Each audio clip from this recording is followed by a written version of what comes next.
There we go. Cool. Well, click that for me, James? All right, I got some handouts for you, and one of them is a quiz. And there we go. Those two, and then let's take one of each of those and hand them down.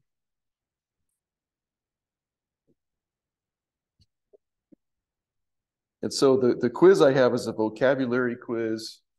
So it's just the vocabulary you had. So go ahead and do your best at that. Do what you can with it.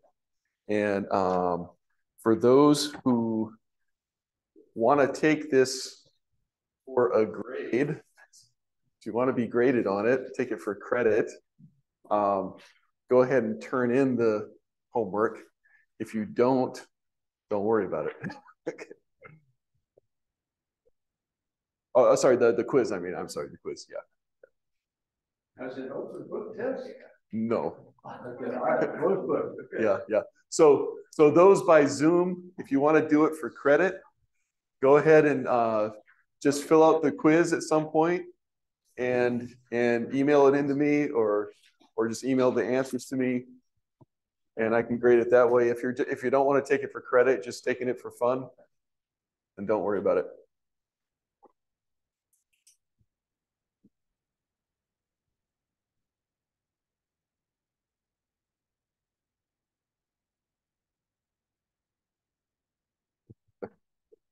No cheating. No using the Zoom camera to cheat.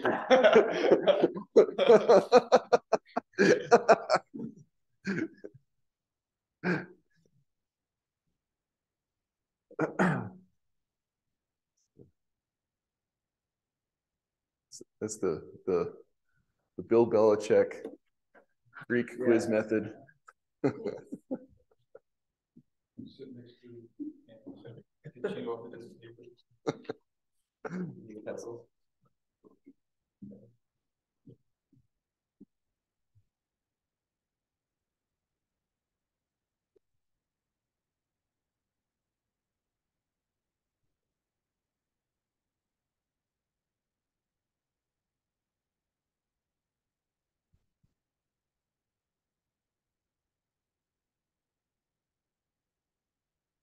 Open book.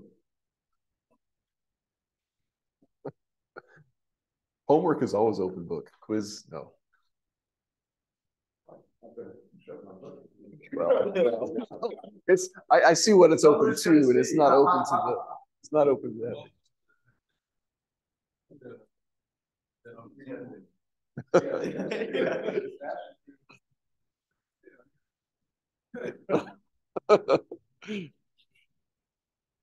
So Nadia, this is a quiz.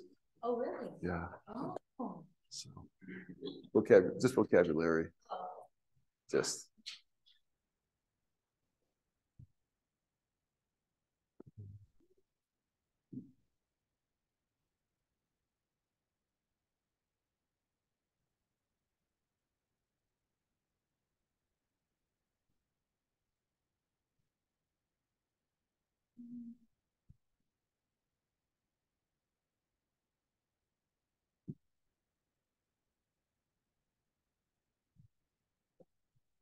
No looking.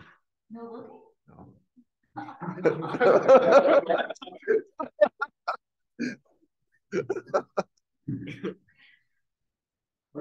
I know, that's okay. And if you want to take this for credit, meaning if you want to grade on it, put your name on the top and hand it in to me, and I'll grade them next week. If you just want to audit it, that's fine. You don't have to turn it in. It's only for your own consumption. Okay, that's fine. He's thinking. Yeah.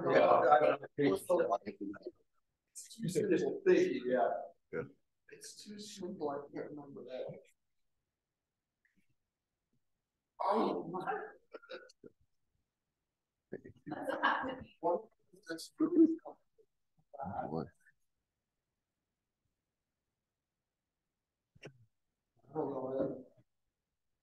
Okay, just guess. Guess anything? I don't know all enough to make an educated guess here. Well, put your name on it. Oh, don't destroy the camera. Wow. Wow. Okay, here we go.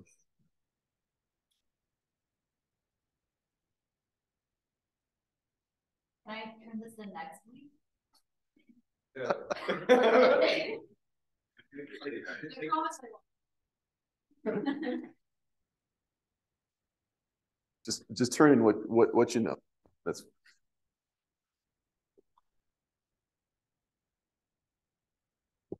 I am not a hard grader, so Okay. You won't be here next week. no, not next. Oh, yeah. Oh, yeah. Oh, who's doing the Greek class? So next week, Oh, the next 2 weeks I'm going to be gone. so We're oh, break, okay. yeah, practice. yep, practice time. Yes. Yep.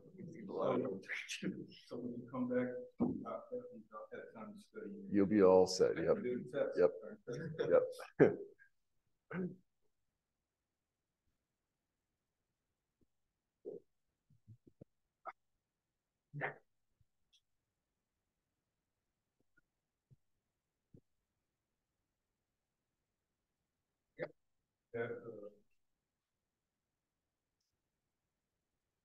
How much time do we have? Yeah. I got some. Too much pressure. Okay. Okay. Okay. Duh. Can I turn it in at the end of class? Yes, you can. Yes.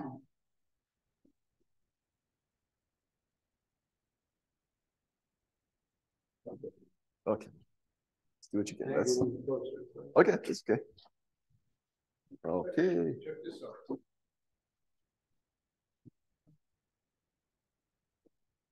Oh yeah, yeah, diagramming. Wow. You got this from my thesis class. Yeah, yeah. You familiar with this? Because I was there. Yeah. Okay.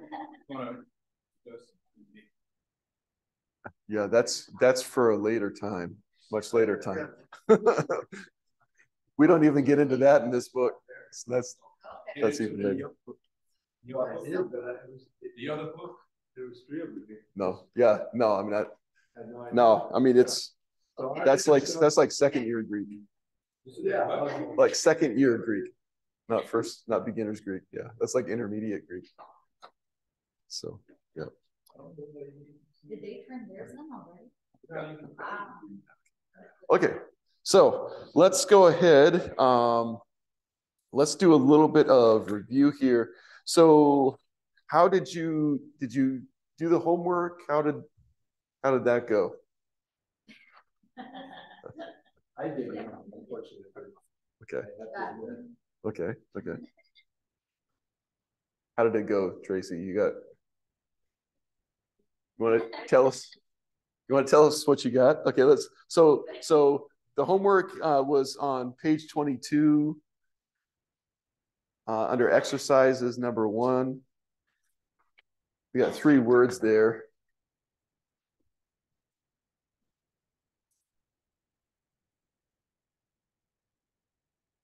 So Tracy, what did you have for blepes?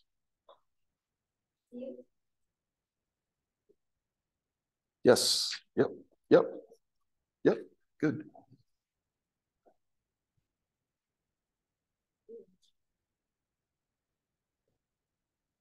Yep. Right there. Oh. Yep. All right. So for gnoskes, did anybody have that? Or want to say that? Let's see, we learn or we know. Not we. You got the no right. I know. Not I. You know. You know, yes. You You singular no. Or thou knows. Yep. Yep. Thou knows. Yep.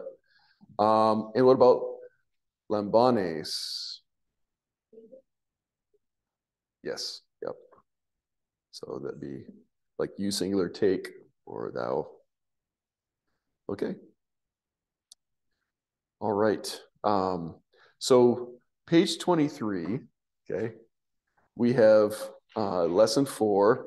So now we're going to start learning about nouns. Okay, so let's look at the vocabulary first. And so the first word we have there is adelphos. And you notice in this one, almost all the vocabulary in this lesson ends with os. Okay, just something you'll see. So adelphos, and that means brother. And think the way I remember that one is Philadelphia. The Adelphia, it comes from adelphos. And Philadelphia is the city of brotherly love, yes. And so it's brother. And so the phila part, or the phil part on Philadelphia is love. It's one of the words for love. All right. Anthropos. Think anthropology, okay, which is man. Let's see. Man with anthropos, many times in the Greek language, just like in English used to be, it could also mean mankind, right? So talking about people in general, not just males, but males and females, right? So they would use man or men in a collective sense, referring to everybody, and not just have it be men. So just like in English, we used to do that too.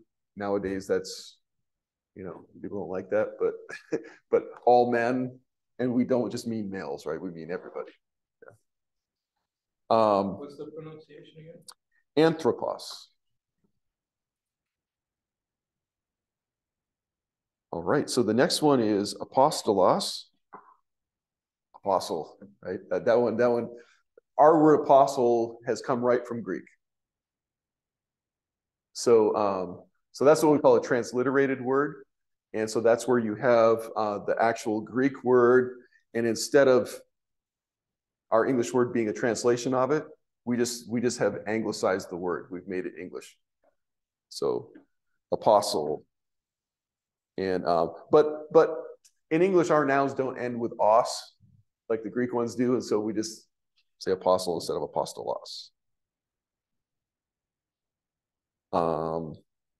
And when you say apostle, you don't pronounce the T, do you? No. Okay. I don't either. I don't know if there's any English speakers that do. For years, I always talked about the silent L rule in English. And my wife says, there is no silent L rule. I was like, oh, maybe that's the main thing. I don't know. But like certain words like PALM.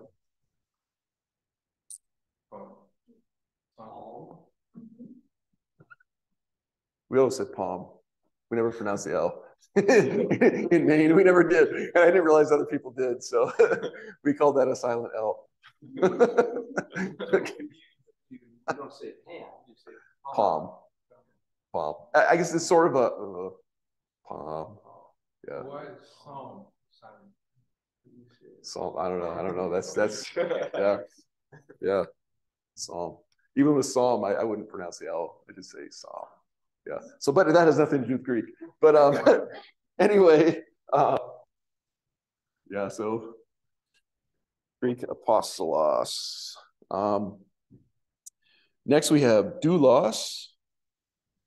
Doulos, and that's a slave or a servant.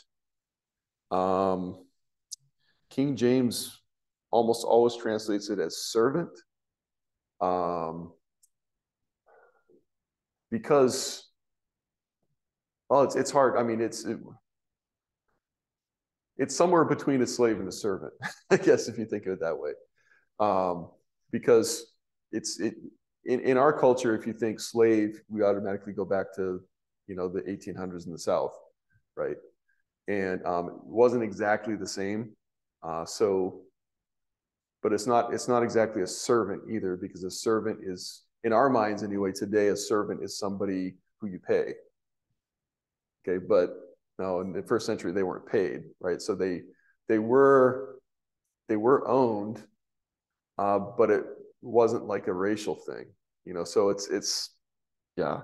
So it's somewhere in between those, but it's like somebody who is bound to somebody else, like a bond servant would probably be the closest way we could describe it. Doulos. All right, Doron, and that's a gift. And I don't have a good way to help you remember that. If you do wrong, Santa won't give you a gift. Okay, there you go. There we go. Okay. If you Andrew said if you do wrong, Santa won't give you a gift. Doron. Okay, good job. Next one we have is Thanatos, and that means death. And yeah, I know. I was gonna say the Marvel movie Thanos is the villain. Yeah, so which they probably got it from this. I think they probably did. After the toe instead of O, what is that? How come that's different? So what's that? In gift above, Yes. you've got Doron, but then you've got toe. Oh, okay. We'll talk about that in a minute. Good question though. Yeah, we'll talk about that in a minute. Next is hieron, and it's got a rough breathing mark there, so it's a hieron. That works. And that's a temple. You're here on the temple. There we go. Okay, Andrew, we're here on the temple. Well, when Satan brings Jesus up to the temple. Oh yeah. Yeah. We're here on the temple. Okay. I took it as Aaron. Aaron's the high priest. Ah, yeah. That works too. Yeah. That could, whatever thing you have to help you remember it, use it. Yep. And usually the crazier the better because it sticks in your mind. You'll never forget it. Yeah. What was the pronunciation for the previous one? Thanatos. Thanatos. Thanatos. Thanatos was this. And the next one, hieron. Yes. Hieron. Hieron. Yeah, hieron. Yeah. Hieron. Because you'd have to emphasize the omicron there. So hieron. Yeah. The next one we have is Chi, and that is and that you will see all through the Bible. Chi. I don't know how to help you remember that one either, but 3 letters like and. That's how I always remembered it. That one you'll see so often you won't forget it. Logos, and that is a word.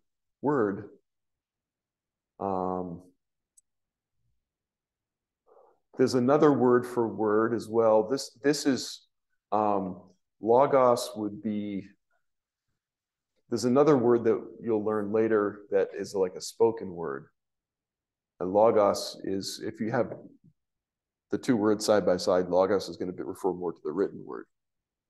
But it can mean a lot of things. That's what Jesus was called in John. In the beginning was the Word, and it has the idea of him being the communication of God to us. Okay. Pronunciation. Logos. Oh, yeah. Yep, like the computer Bible program. By the way, you look that up in a dictionary in English, logos, you'll find the word because it's become an English word. It's a theological word in the dictionary now. So, yeah, and it's also a philosophical word because there are Greek philosophers that use that term in philosophy. So yeah, it's come over into English. And they used it in a similar fashion too, right? The Yes. expression. Yes, exactly. Yep. And so in English, most people pronounce it logos, right? But yeah, but it would be logos in Greek. So, and then we have nomos, and that's a law. Deuteronomy. Okay.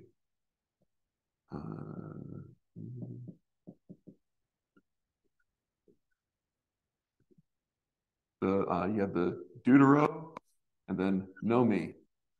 And deutero, look at duet, right? So that's second. And then nomi comes from nomos, law. So Deuteronomy is the second giving of the law. Okay, and so you find the Ten Commandments repeated. Moses is basically giving the law again to the second generation. Yeah. So, oikos, that's the name of a yogurt, a type of yogurt, Greek yogurt, and it means a house. I don't know why they named that house of yogurt, I guess. Wait, John Stamos is the Greek yogurt guy, and he's from Full House. There you go. Okay, yeah, there you go. There you go. Oikos. Now, I tell you the way that I learned it, okay, is the Three Little Pigs. Oh, yeah. When their house is getting blown down by the wolf, they're like, oik, oik, oik, oik. That's how I learned it. So, okay. And the last one is huios. So huios. So the upsilon iota is a diphthong, the huios. And it has a rough breathing. So huios. And that's a son.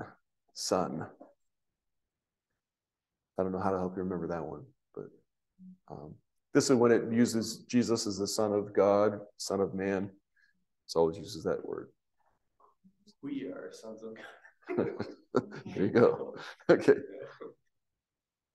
I got a question, Russ. Yes. I don't get that first letter. What letter is it?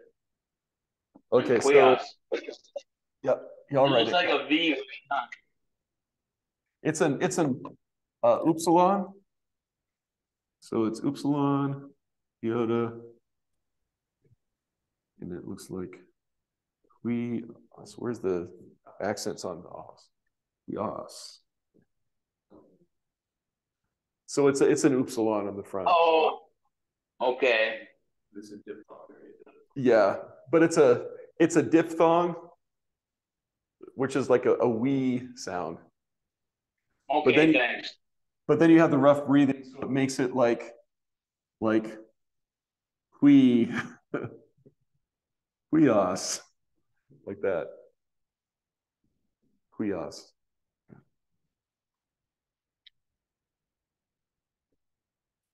All right, so those are our nouns for this lesson. Now, what we're going to talk about, you notice on the top of page 23 there, it says lesson 4, the second declension. And so we're going to talk about declensions for a little bit. So if one of the handouts I gave you has English plural noun declensions. See that? I found it kind of fascinating here. So on this, English does have some declensions, okay? But it's with our singulars and plurals with nouns. And basically a declension is like a group of words that follow the same pattern of inflections. An inflection is like just when a word changes, part of an ending of a word changes or something like that. They follow similar patterns. And so in English, we see that with our plural forms of singular nouns, right? So you don't have to remember any of this. This is just showing you the different declensions in English. So you got regular nouns, and if you're going to make a regular noun plural, you just add S, right? But then if you have a word, though, a noun that ends in S, CH, SH, X, or Z, you add ES on the end. Okay, partly because it'd be hard to, you have to be able to say it, because we wouldn't be able to say it without adding an E there. Then if a noun ends in an F or an FE, we turn the F into a V and add ES, right? Like leaf or leaves, wolf, wolves, like that. And then if it ends in an F, oh, wait a second. That's okay. I put it on there twice, okay. If it ends with a vowel plus a Y, you just add S, like day, days, donkey, donkeys, right? If it ends in a consonant plus a Y, you change the Y to I and add ES. Remember that rule in grammar school? Change the Y to I, add ES. Okay. I always knew that, but I never knew why. Okay. Then you have a vowel or a noun that ends in the vowel O, well, ends in a vowel plus an O, you just add an S, like zoo, zoos, radio, radios. If the noun ends in a consonant plus an O, you add an ES, right? Hero, heroes, echo, echoes. Okay. And then there are some nouns in English that when they're plural, they don't change at all, right? Like sheep, sheep, deer, deer, fish, fish. People are learning English, that always confuses them, right? Because it's irregular. And then you have the irregular nouns like man, men. Why does it change like that? Nobody knows. Child, children, foot, feet, and person, people, right? That makes no sense. Like, so you just put that in the irregular section, right? So that gives you an idea of what declensions are like. So we see that in English when English as a language doesn't use much inflection. It doesn't change the words don't change a lot depending on what part of speech they are or anything like that. But from singular to plural, they do. And so this is where you can see that. In Greek, they change a lot. Okay. And so for better or for worse, they change a lot. And so Greek basically has 3 declensions. Okay. I say basically because they do change a little bit in the declensions too. But you have first declension. Okay. You got second declension. We got third declension. And we're starting nouns in lesson 4 with second declension. You say, why don't we start with first declension? Because second declension nouns are used the most. They're the most common. And that's why. So they're just going to be the most commonly used nouns in the New Testament. And so we start with that instead of first declension. When they were naming the declensions, I don't know why they didn't name that one first and like that, but that's how it is.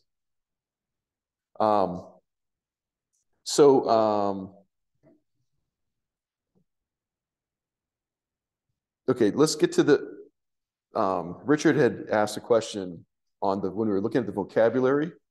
You notice that with the vocabulary, after every word, there's a comma and then either a ha or a pa. Okay. And these are articles in Greek. So the. Okay, they're both the. So in Greek, with the articles, there are 3, masculine, feminine, and neuter. Okay, like this. They look like this. So this would be masculine. This one would be feminine. And this one would be neuter. And so basically what these are doing, when you have nouns in your vocabulary, in this book, they'll always put the article after it to tell you if a word is masculine, feminine, or neuter. That's how you can know. Okay, they'll always do that to tell you, like adelphos, it has a ha on the end, so it's a masculine. Anthropos, ha, masculine, like that. Doron, ta, that means it's neuter. Most of the nouns in the second declension are masculine. There are a few neuter nouns as well, but mostly are masculine. First declension is mostly feminine, with some neuter thrown in as well. Third declension, all mixed. So anyway, that's for a later time. What does the yin mean again? On the third question. Neuter. Yeah. Which let's talk about that. So nouns have gender, masculine, feminine, neuter. Every noun can be either masculine, feminine, or neuter. Okay. In English, do we do that at all? Yeah. Where do we do that? In English? No, I don't know. You're partly right. Yeah. Like a ship or a country coming in. Yeah. Okay. We kind of do that. But it's not part of. It's not like part of the word itself, but we do that like with ships. We always call them her. I don't know why, but we do. Maybe in the past there was more of that. But the one place we do see it is in pronouns. He, she, it. Right? And it's only the third person singular pronoun that we see that. We don't see it in any of the other pronouns. Because I is not masculine, feminine, or neuter. We is not masculine, feminine, or neuter. They is not, right? And which is why, like now when people want to be, gender or whatever, right? They use the pronoun they, right? The reason why they do that is because they're trying to not be any gender. And in English, our plural, third person plural, doesn't have gender. See, so that's why they do that. That's why they use that. So these are, grab one of those handouts, those three.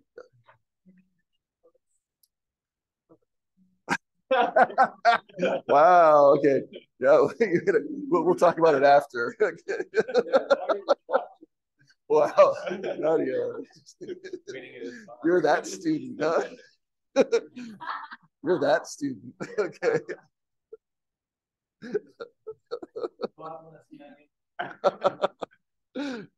Okay.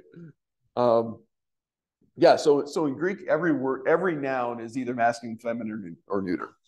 And it makes things more difficult, but it helps you when you're studying the Bible a lot.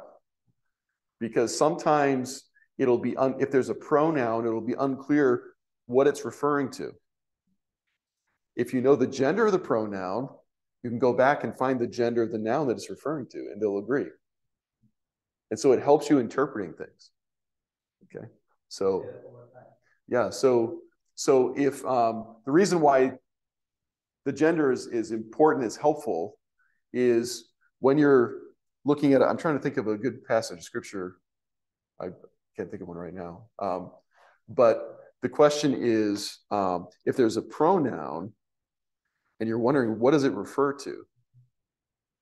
Okay, if the pronoun is masculine, it will the noun that it's referring to has got to be masculine too. They'll agree, and so that helps you in interpreting scripture that way.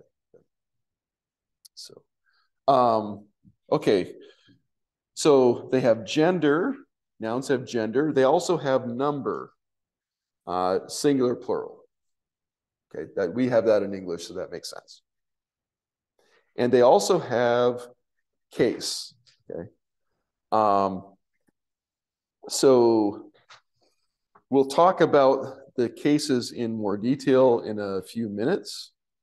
But But for now, if you look at section 31, so page 24, section 31, this is the declension of anthropos. And I also have it to you on the handout there. It says second declension nouns is declension of anthropos. And on the handout I gave you, I changed the color for the endings. So the endings are different colors, so you can see how that works. But so basically you've got 5 cases, and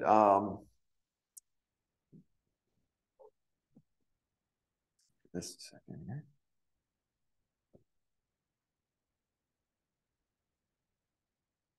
I guess there's no way to do this without talking about the cases first and what they are. So let's just talk about the cases. So you got 5 different cases, and that's on the handout I gave you on the top chart there. So you have nominative case first.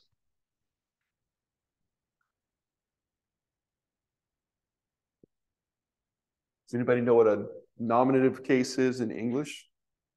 We do use that in English. I never learned it as a kid in school, but we do use that. Predicate nominative. The predicate nominative is a place where we use that in English. So that would be the subject. It's the subject, right? So that's the subject of the sentence.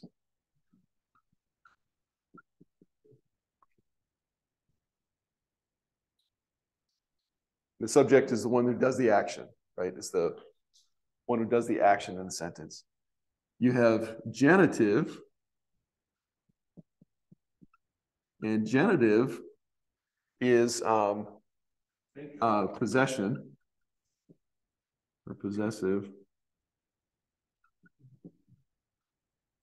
And so it would be like, how do we express possession in English? With with a pronoun. How about with a noun? How would you, if you want to make a noun possessive, what would you do in English? Yeah, apostrophe S. Right. Yeah. So if you have like man, and I want to make that possessive, I could do man's. This is a man's pen, okay? Now, another way I could say this, if I want to be poetic in English, I could say, this is the pen of the man. Okay? We can use of that way too. And if you want to be poetic, you can say it that way, but usually we just say when we're speaking, man's pen. If you start using this when you're speaking, people are going to look at you really funny. So so that's genitive. Then you have dative.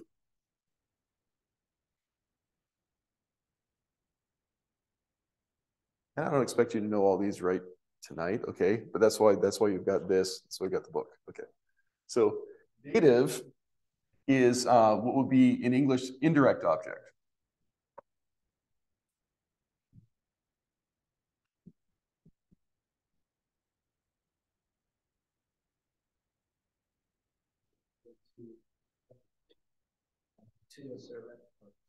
Yes, that's how we would say, we would express it like to something.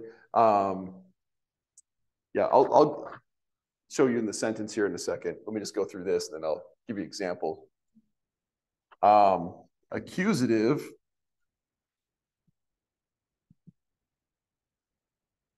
is the direct object.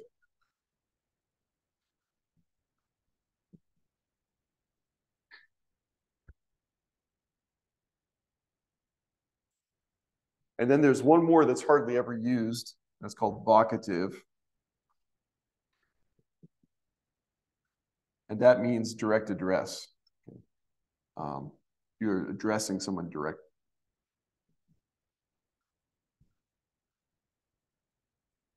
I say, Nadia, open your book to such and such. That would be direct address. Okay. Yeah. So okay, so that's the 5 different cases. Now, be glad that we're studying Greek in this book, because some of them have an 8-case system instead of 5. Like they divide genitive and dative. Yeah, it gets crazy. So, but yeah, fortunately, we're not doing that. So let me give you a sentence here. Okay, so we have a man is teaching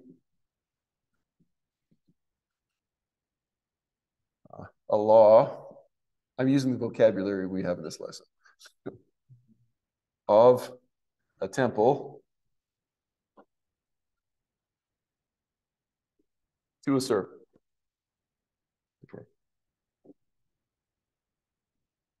And this will use all the cases. Okay, so nominative case, it would be man, a man. Okay, so in Greek, this word man is going to be in the nominative case. It's the subject of the sentence. Man, the verb is teaching. Okay. So the man is teaching. And what is he teaching? A law. That's accusative case. That's a direct object. So so man is teaching a law. That's the verb. This is what the verb is doing. Okay. So man is teaching a law of a temple. That's going to be genitive, because the law, it's the temple's law. Okay. And then finally, to a servant is going to be dative.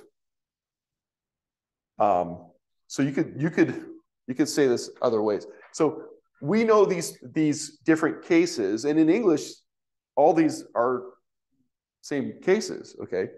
But the way that we know it is the word order, or either word order or prepositions that we add to tell us that. That's how we define our cases in English. And in Greek, they don't do it by word order. They do it by endings on the word. Okay. So if you look at the chart here, the declension of anthropos, on the far left-hand side, you've got the cases: nominative, genitive, dative, accusative, vocative. And then you have how the endings change. So the root is anthrop or anthrope. And then you have the ending like os or anthropu, genitive case. Anthropo, dative case. Anthropon, accusative case. Anthrope, vocative case. And then the plurals. And so every noun can be declined like this. Okay. And in Greek, you need to do that to tell you what case it is. Okay. I'm throwing all this at you, but let me throw this at you first, then we'll do some examples, which I think will help it make more sense. Okay.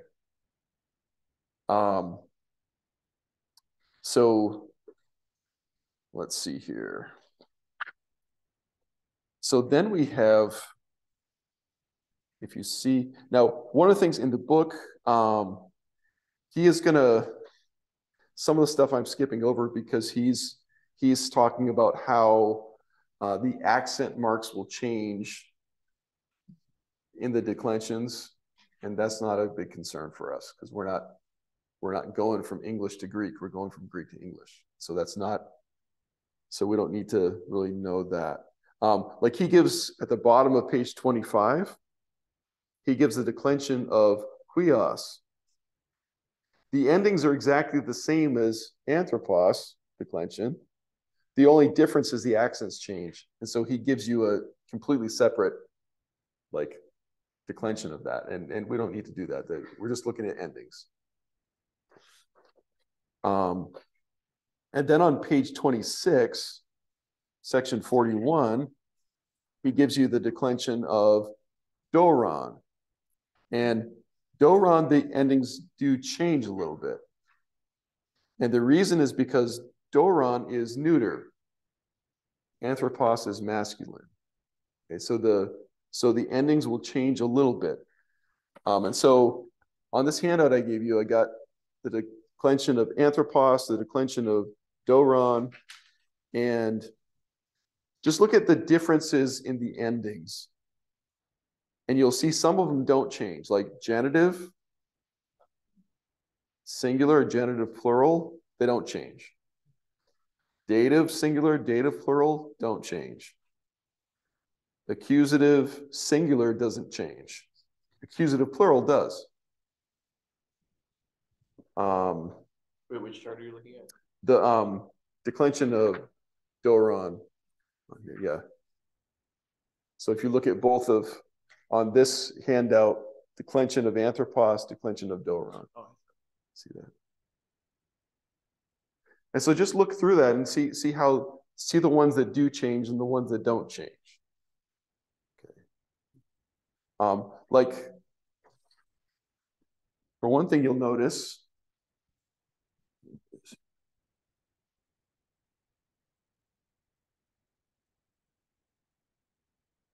we've got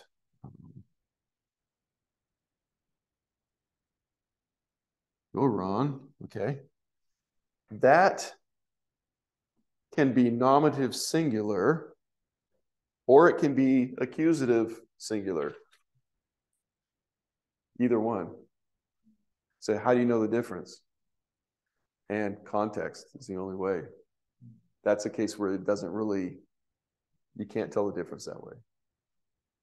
So there are some places like that where it does that. Same thing with nominative plural. You have dora, and accusative plural, it's the same.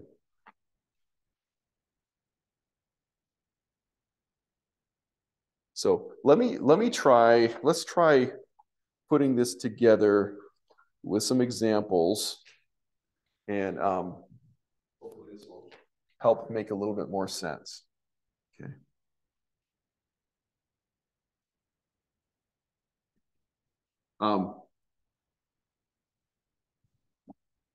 Okay.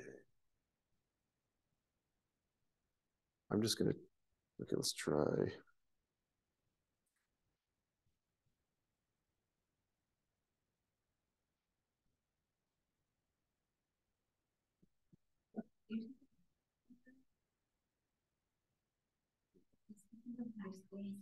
Well, I already took some of this class too before. Oh. Yeah, that's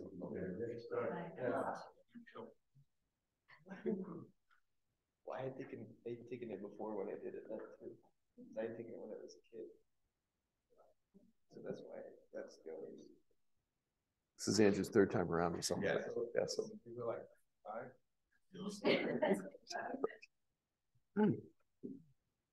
Okay. So this now I'll let me give you a little bit of encouragement, okay? Because when I took Greek, we did it 4 nights a week, an hour a night. And the reason is because it drills it into your head. Yeah. So, right. Because you forget some of it by the next week. Yeah, exactly. Yeah. So, but it takes a lot more commitment. Okay. So we have anthropos, and okay, let's look at the endings here. Okay, ending there. Where's our verb? Which one's our verb? Second one, then. Yes. Okay, so blepe is our verb. I'll underline that twice. That's our verb. Okay. And blepe, what does blepe mean? Who's okay? So C is right. Okay. So I'll put C's. Okay. So if there was no noun, it would be he sees. Okay? But we're adding a noun to it now. Okay? And so because there's a noun, we don't need the pronoun. The pronoun is going to drop out. So this is anthropos. The os is nominative case. Okay? Which is the subject of the sentence. So this is a man. So a man sees. And then Dulon, look at the ending. On. Okay. And which ending is that going to be? Look at the.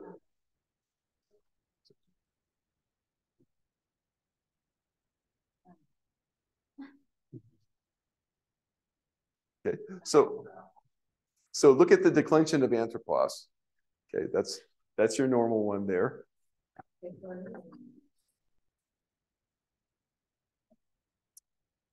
Oh, wait a second. No. Yeah. Okay. So okay, so let me show you what you can do. Okay. So the endings for doulos are the same as for anthropos. Yes. So if you look back in your vocabulary in the book, okay, and we find doulos. Okay. So look back on page 23. And look at your vocabulary list there. And find doulos. Okay. And what's the article after it? Doulos, comma, ha. Okay. The ha tells you it is masculine. Okay.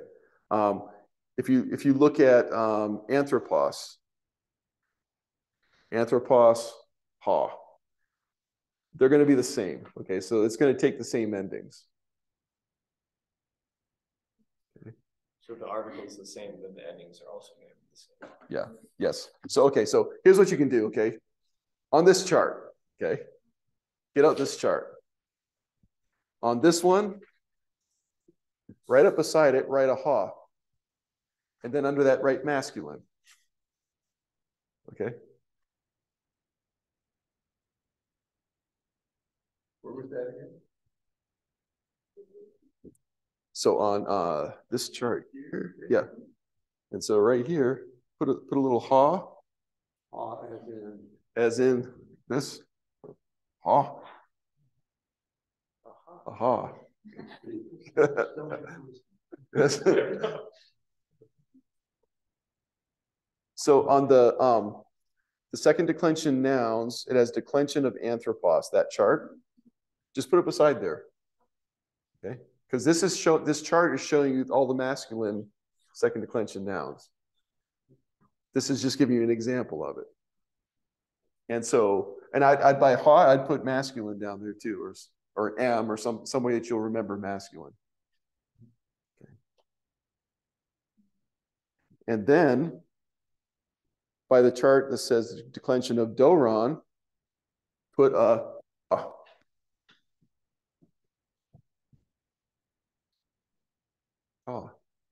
And that means that's neuter. Put neuter by it. That's the declension of neuter nouns.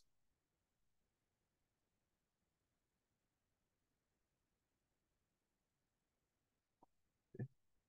So when we look at this example in the sentence, we know that anthropos is a masculine noun because the vocabulary, it has a ah after it. We know that doulos, and you're look at the root, the stem there, dual, and you see, okay, this is vocabulary that has a ha after it. So that's masculine as well. So the endings is going to be the same as anthropos. They're like the masculine endings. Does that make sense? Okay, so like in, okay, so we got your masculine, your neuter. So any masculine noun is going to take these endings. Any neuter noun is going to take these endings. Okay, so if you come across a sentence like this that we're doing, and I see doulon, I have to say, okay, is that masculine or is it neuter? Right? So what I'm going to do, I need to go back and look at the vocabulary list. Okay. So, and like on page 23 in your book, go back to there. And you look at the vocabulary. And does it have a ha or a ta after it? Oh. On doulos. doulos? Oh, doulos. Right here. That doesn't get to the right word. Okay. Yep. Got a Ha. Yeah, so that's a masculine. So it's going to take the same endings on this chart. So then I look for the ending, and the ending is on. Okay. And I find it here in the chart, which says that would be accusative case. And so doulos we know is a servant, slave. Okay. So a man sees a slave.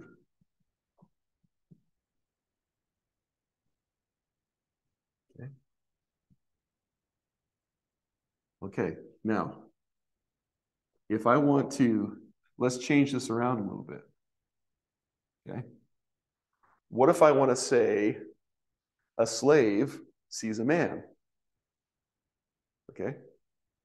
Let me show you all I have to do to make the sentence say that. I need to make this doulon into nominative case. So instead of doulon, I'm going to change it and make it doulos. But then I have to change anthropos too, because this is nominative case, so I need to change it to make it accusative case. Anthropon. What you just erased, what was the meaning of that? You just erased? It was No, at the top. oh, that was nominative. I just had that there.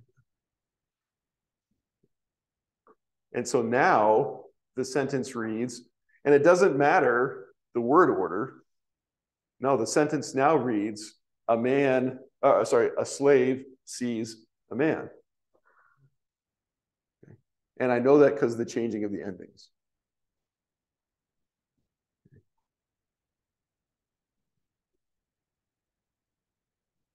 No. Yep. So you could do that.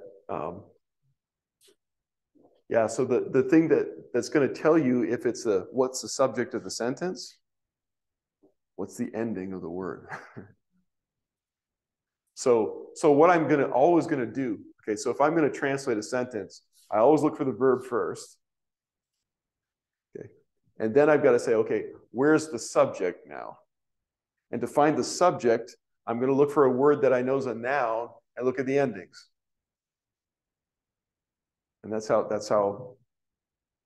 you're going to translate a sentence. So it's important to memorize the gender of the nouns that you learn, right?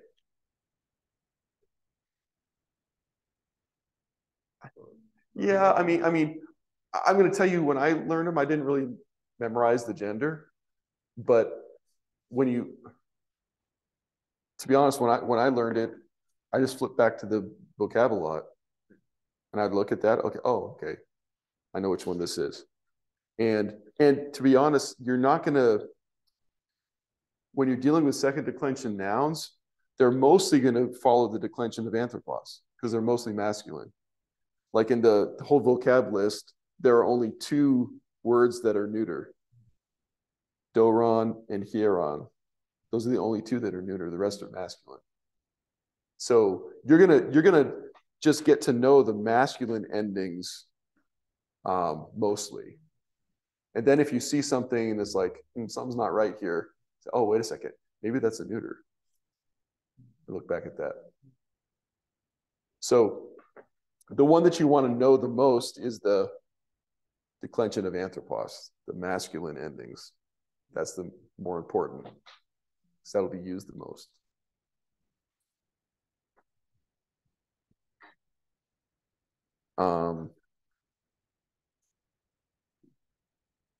let's do another example. Let's do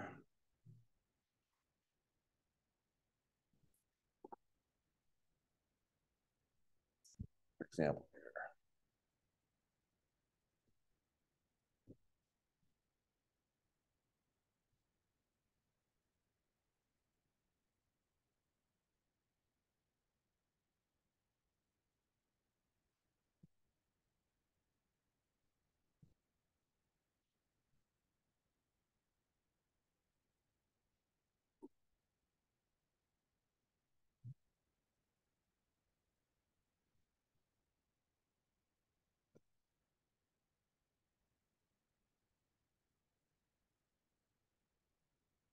Okay.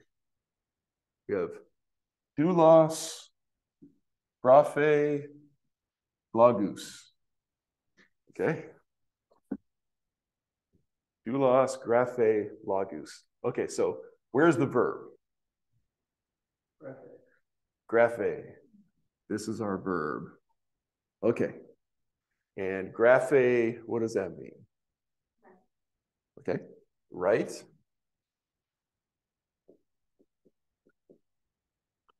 Now, grapho is I write. So graphe with A ending is going to be he writes. Okay. But we have a noun here, doulos. Okay. Servant. Yeah. Okay. We'll call him a servant this time. Okay. A servant writes. Okay. And what does he write? Words. Lagus. Oh, wow. Translated a sentence.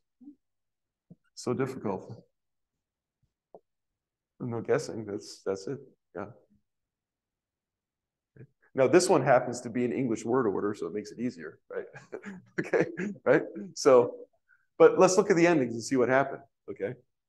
So doulos, os, that's your nominative case singular ending, right? It's like anthropos, doulos. And then lagus, the us ending is accusative plural. And so it's words.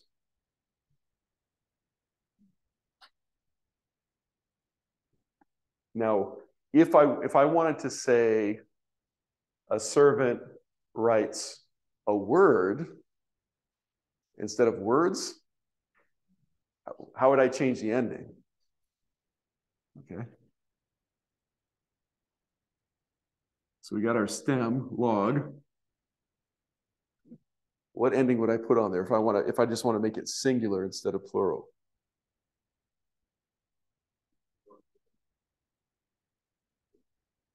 Oh, Omicron.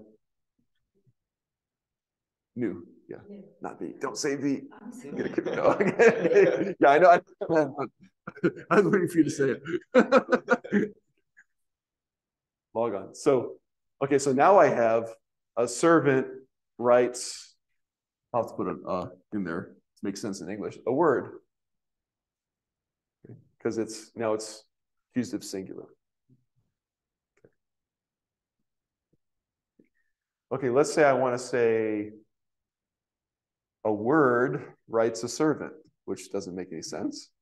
Okay, but if I want to say that, okay, somebody has a dream, okay, and in the dream a word writes a servant. Okay, how would I say that? What would I do? Got to change endings here. I'm just going to swap the endings around, right? Yeah. Logos, doulos.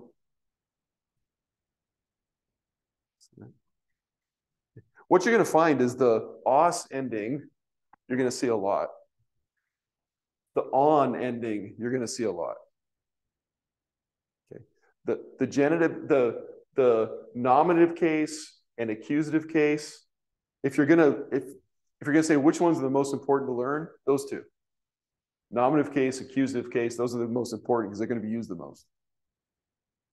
Genitive and datives, yeah, they'll be used, but not as often. So. Which one in the first round was the accusative case? That would be.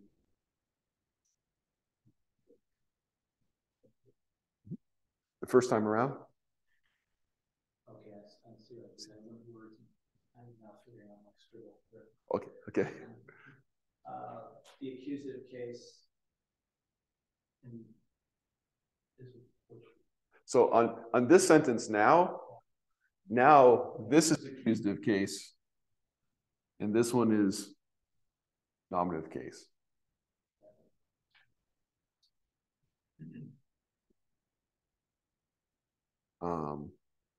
Let's say let's change it up a little bit more. What do we want to say this with these words here? Throw something out. What do we want to say? Using a servant and a word. Let's make them plural. Okay. Okay. Servants, right? So douloi. Servants write words, let's say. Okay. And so now I'm going to have to change the verb ending because it's plural now, right? So let's say luo, lues, lue, lumen, lucy, luite, lucy. So it's going to be lucy ending.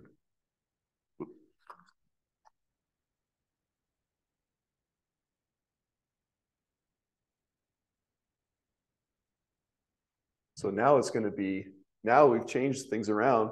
This is going to be servants write words.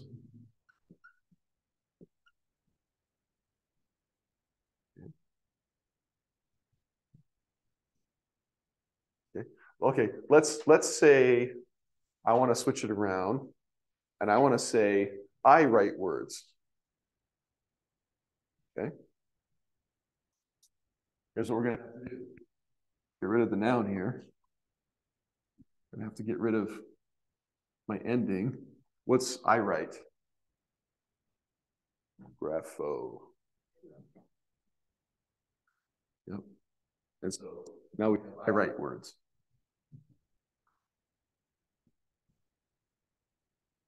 Because the accusative is going to stay the same because it's the direct object. So that will stay the same. If I want to say he writes words, go back to graph A. Now it's he writes words.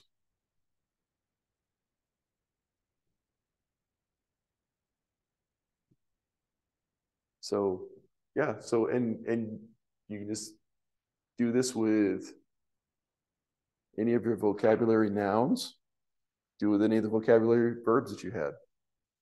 And you can start writing sentences that way. Theoretically. Okay. Yeah. Can we do another example? Yes. Let's do another example. Okay. So let me I'll find another example in the book here. Okay. Okay. Let's do this one.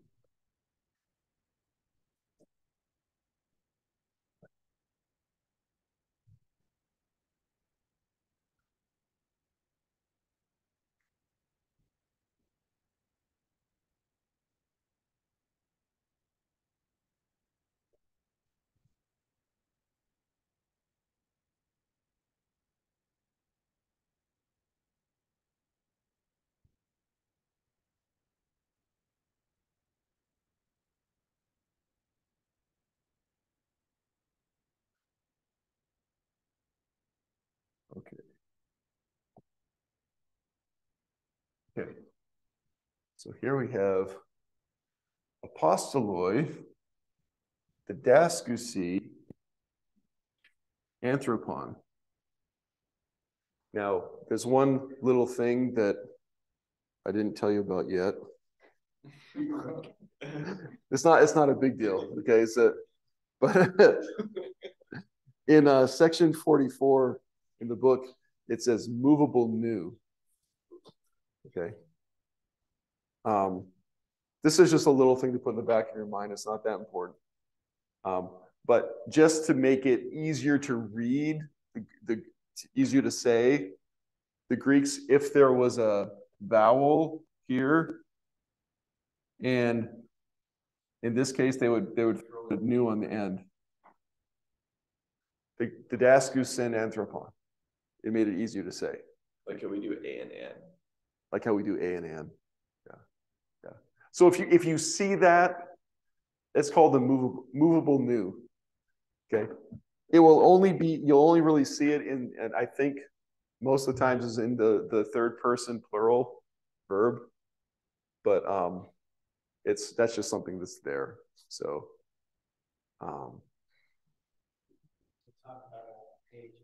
yeah, on page 27, section 44, it has it right there. Right there. Yeah. So anyway, let's see what we can do with this. So which one is the verb?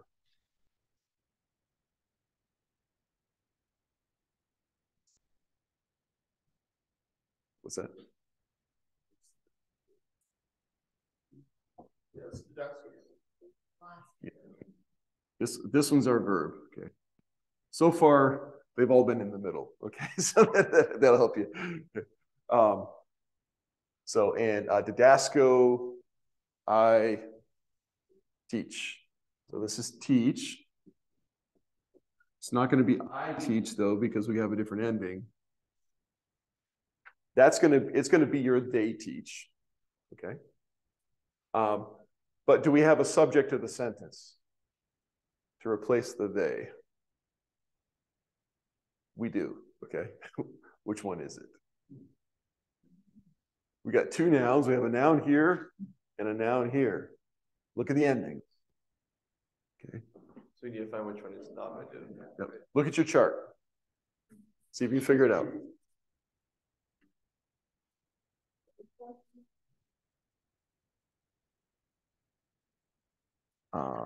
Here, just look on that chart. Yep. Look at the endings and see if you can figure it out. Let's take apostoloi first. Let's look at the endings. Yeah, that's a iota. It's a little.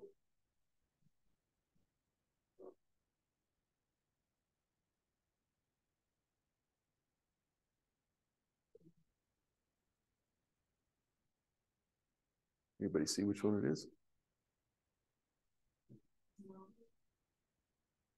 Nominative plural, yes. Okay, so the word is apostle, right? So this would be apostles.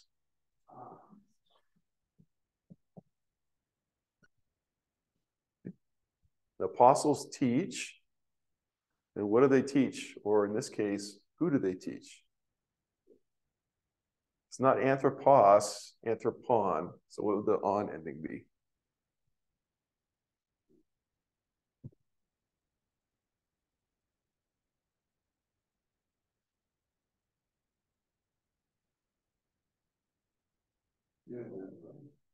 What's that? Singular? Yes, singular accusative. And so that's going to be apostles teach a man. Okay. I see what it's common, I don't see what it's proof. Okay, the ending here, nominative singular would be os. Did you see the plural? It's oi.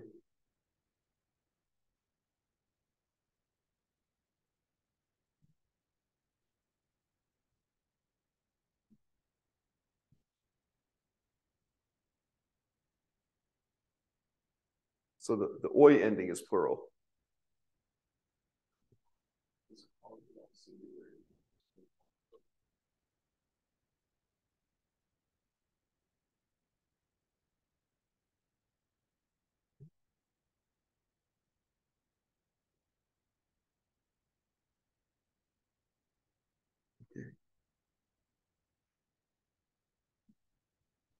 So if I want to make it,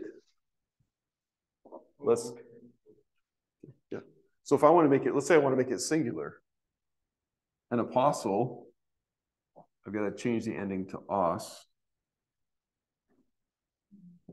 In apostle.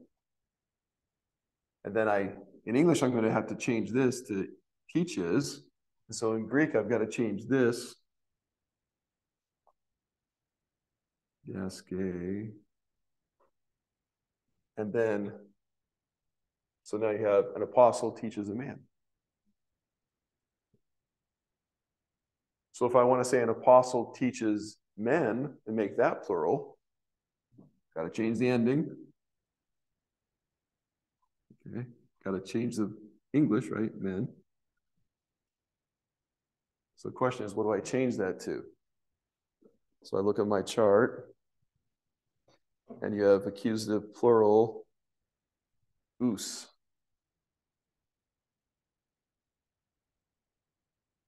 And so then it's going to be an apostle teaches men.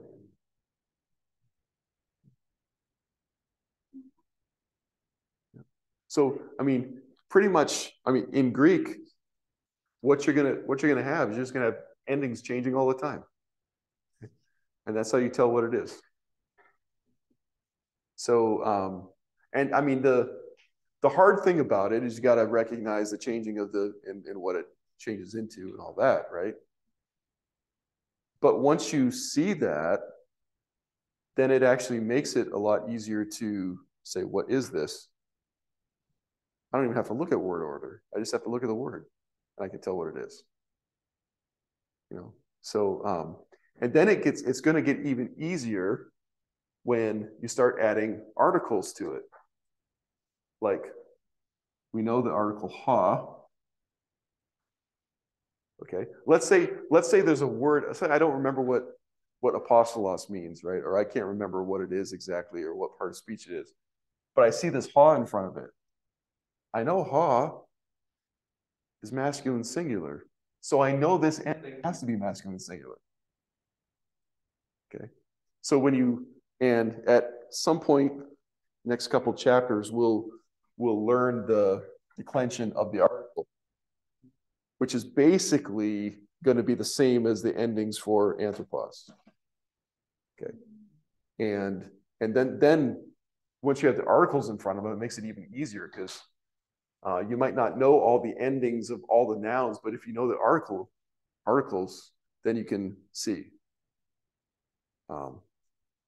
So this then would be the apostle teaches men.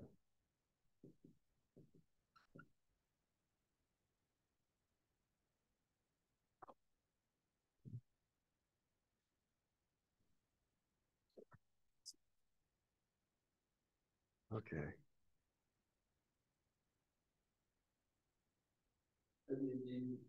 You had an apostle. Just the grave or the. Just this, you add the ha, and that makes it the apostle. So you had the. What's it called? The grave or The rough reading word? No, rough. Yeah.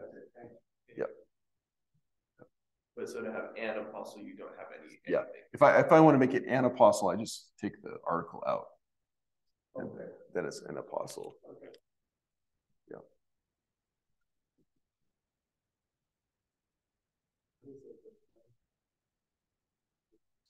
Yes, there is no word in Greek or an. There's no indefinite article in Greek. So it's just understood. Yeah. You know, this is totally off topic. In the King James, you know, there's the italicized words. Right. I think I understand that those are not a direct translation. Yes. Those are added for ease. For English clarity, because they're added because if you didn't have it, it wouldn't make proper English. Yeah. And so sometimes you have to add words for it to make sense in English. Mm-hmm. And so, but when they did that, they would put it in italics to tell you that it's not, this word doesn't have a direct correlation to the Greek. which is just being very honest with the translation, which is good. Interestingly, I think sometimes when you read it without those italicized words, it's almost more meaningful, to be honest. Yeah. So, because sometimes it wouldn't be correct English, but it does give you the point. Yeah. Okay. Try to get us off. Yeah. So it looks like another quiz coming out of your lips here. Oh no. I'm gonna let's do you want to do a Bible verse? Yeah. Okay, we'll make it fun. Okay.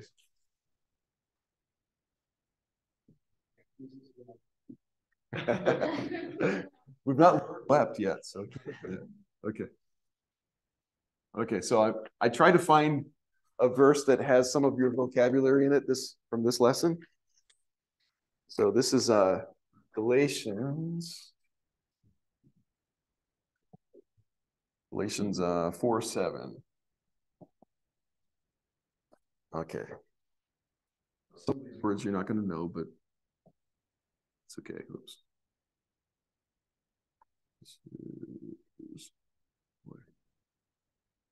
My print is small.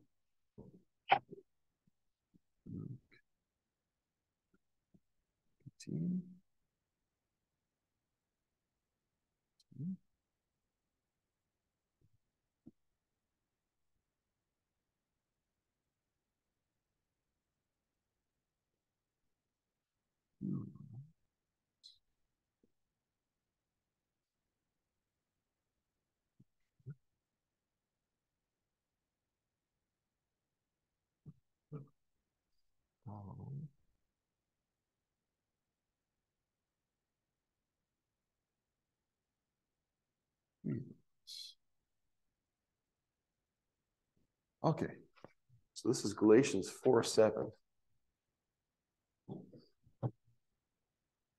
So, okay, the verb you're not going to recognize because we've not learned it yet. You try reading it. Sure. We see if we can pronounce it. Oh, okay. So pronouncing. Okay, yeah. Okay. So we have rough breathing. Hoste.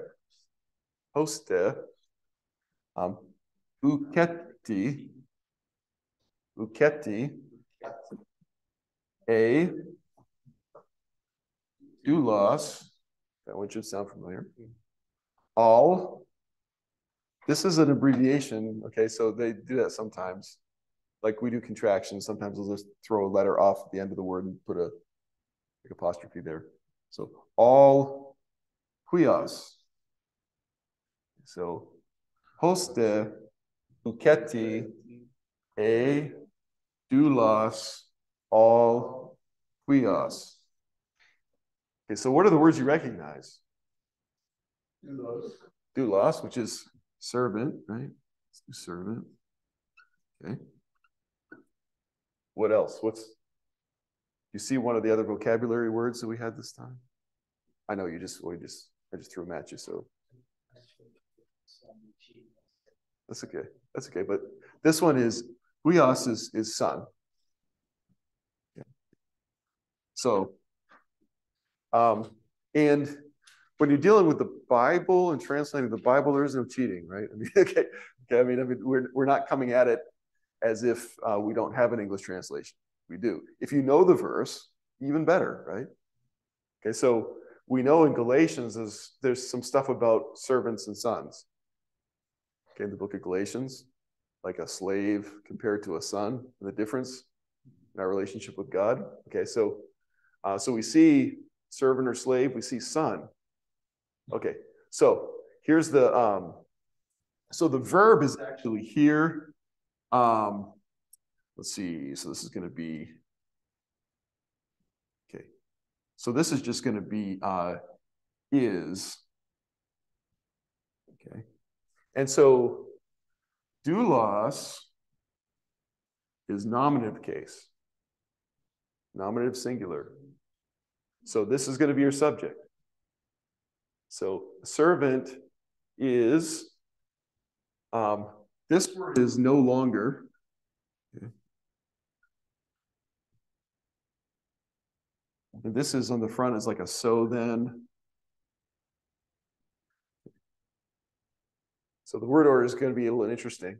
So then a servant is no longer, oh, sorry, no, hang on. I messed that up.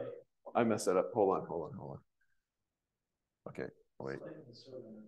Here's what's happening. Here's what's a little confusing. In this case, it's going to be a predicate nominative. And they do that in Greek as well. Okay. And you're only going to have that if you have like a is, he is, they are. And this is something that, again, we didn't have it in this lesson, but so it's actually going to be he is no longer, so then he is no longer a servant. And this is but a son.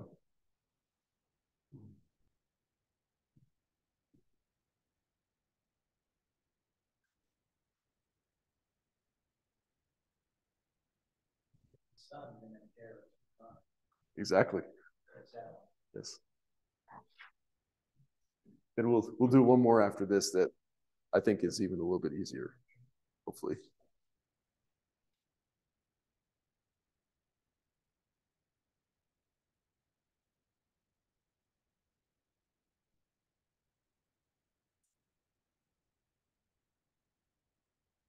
Let's give you a picture.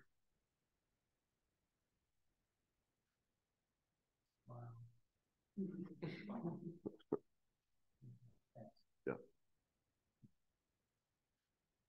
Okay. Let's do another one. This one is going to be Titus 1:1.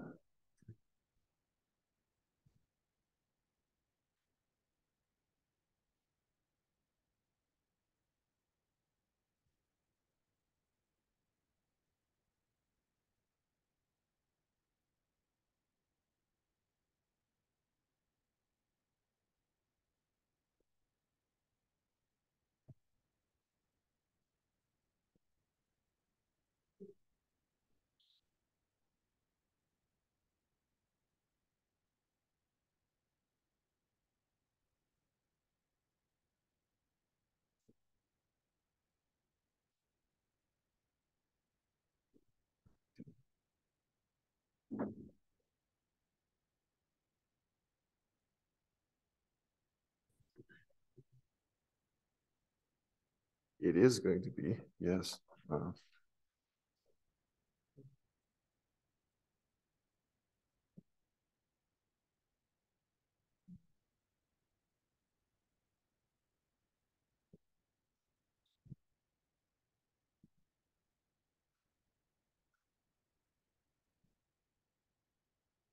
Okay. So this one, you look for a verb and there is no verb. What? No verb. Okay. If you ever find a sentence in Greek with no verb, it's just like a is, am, it's understood. Okay, they could do that. It won't be anything else other than that, but if there's no verb, it's like it's going to be is, it's just understood. And so this is a name, right? So let's read it here. Paulos, doulos, theou, apostolos, de Jesu Christou. Okay. So this is, see the Paul. So Paul, comma. Now we have a doulos, theou. So get our endings. These are two nouns. Theos is God. So we have, this is nominative case. So it's a servant. A servant. And then theou, look at the oo ending there. And that's going to be genitive case. So that's going to be a possessive. Yeah. So it's a servant of God.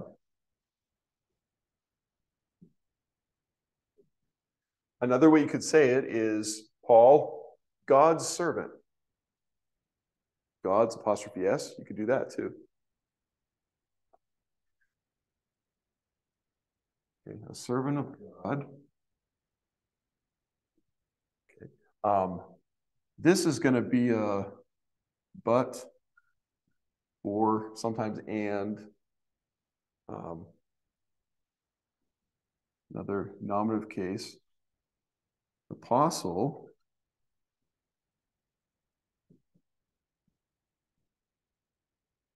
And then we have Jesu Christu, Jesus Christ.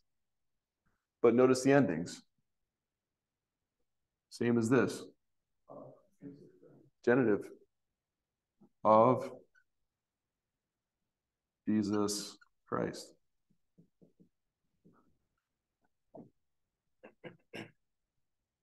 Actually, this one doesn't even have a verb yet in the verse, so that's why there's no verb. So it comes later, yeah. So now one interesting thing, okay, let's work on this word loss. The verse that we did in Galatians 4:7 said that he is no longer a servant, but a son. But then we have Paul calling himself a servant. So is he a slave or is he not? In one place he says, no, believers aren't slaves. But another place he says, but I am. Service is often more likely slave. Yeah. Yeah. So what's he doing? So in what case are believers not slaves, but in another case they kind of are? Yeah, Christ was a servant.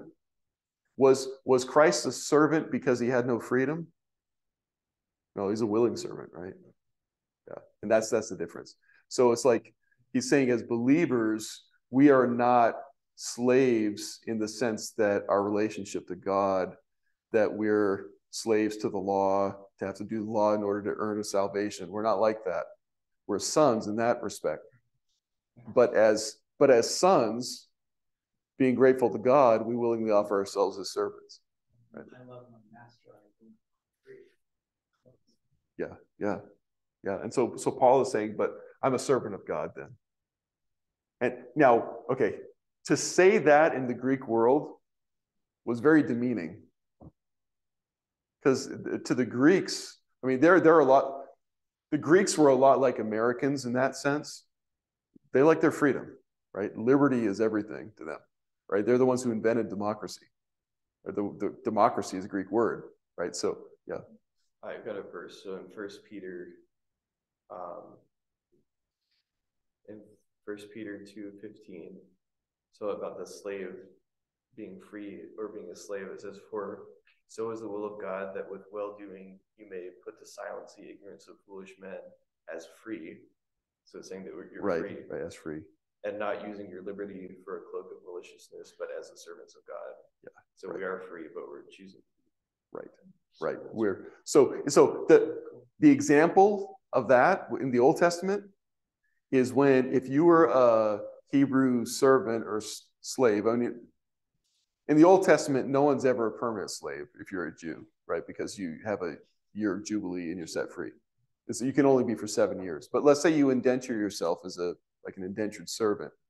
And at the end of that time, you're allowed to go free, but you love your master so much you don't want to. There's a provision in the law for that. You could become a bond slave where you say, no, I'm going to be permanently his servant. And they would symbolize that by, piercing your ear.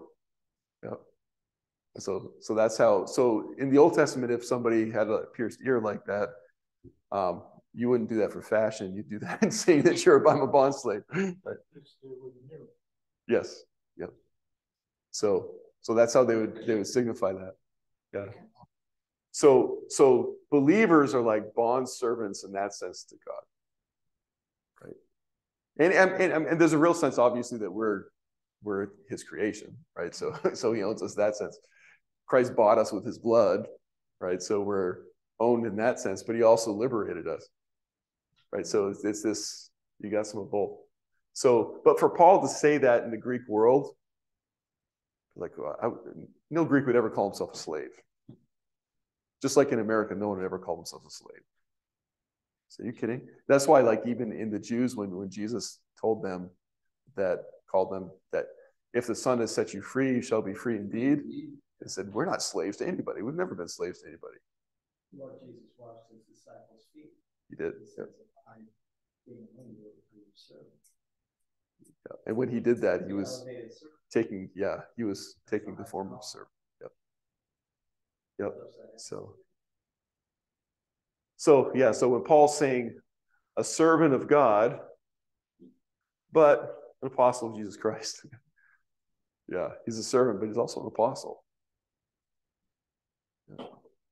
Yeah. Okay. All that information in your heads. Okay, so you got 2 weeks off now. Okay, so here's your homework. Okay, homework. Go back and look at some of the videos of the classes. Okay, and just try to get the information in again a second time. And if you want to just play around and have fun, go to the exercises on page 27. And they're just like the sentences we were doing up on the board. Just start looking at some of those and see if you can figure them out.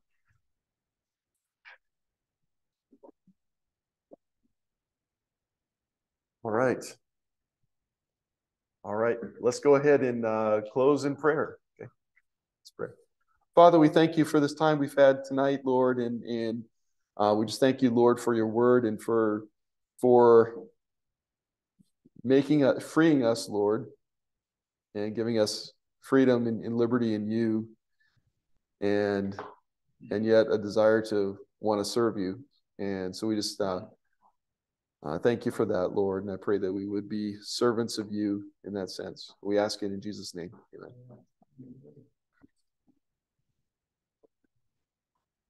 First Peter 2, yeah.